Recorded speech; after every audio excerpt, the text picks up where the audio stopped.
market there, shouldn't other Premier League clubs be looking at Douglas Luiz? Because his value also would be significantly less than, say, the 40 million that Arsenal quoted beforehand.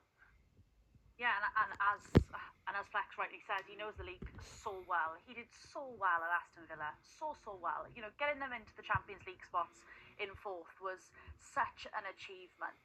And he can play, of course, that central midfielder and defensive midfielder role. He would be such an asset.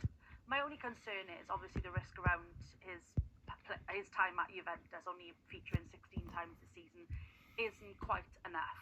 That said, we know what he's got in him from his time at Aston Villa previously. He scored 9 goals in 35 Premier League appearances for Aston Villa last season. There's no doubt that he could replicate that form. And can you imagine, the players he'd be playing around? And again, just to be back in the Premier League, I think we could see him really thrive at a number of clubs. Yeah, he's a player that is, of course, very talented. A lot of those goals for Aston Villa did come from the penalty spot. Yes. He's very deadly from set pieces, not just from the spot, but also taking corners.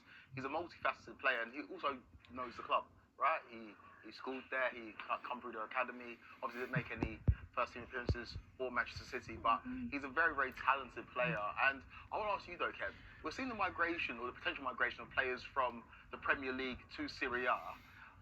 Why is it that a player like him didn't work? He's got the physicality. I know that it's under a different manager. Thiago Motta's maybe got a different style of football. You said Thuram came in.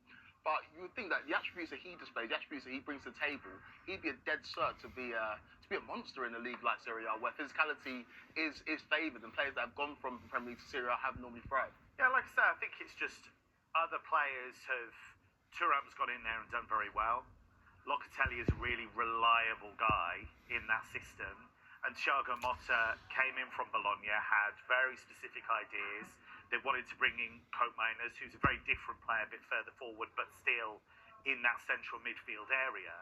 So he's just been the odd man out. Like I say, it's not that he hasn't played at all, but when you're under that pressure that every time you play, you're thinking, I've got to perform, that's going to affect you a little bit anyway. And any player that moves countries, moves leagues, moves clubs, can take a little while to settle. Right, guys, we've got to move it on. We've got 2 more people to talk about at the top of this show. Omar Marmoush, let's get on to him. Obviously, this one seems a lot closer, doesn't it? You commentated on the game on Friday, wasn't it? Yeah, Eintracht Frankfurt beating Borussia Dortmund. Big win for them as they look to stay in the Champions League race and up near the top of the table. Marmoush could be one of 3 signings for City this week. Did it feel very much like that was a farewell for him, the way that he came out at the end, waved to the fans? Oh, 100%. Well, he was left out of the squad, and the club put out, "We are in negotiations with a foreign club."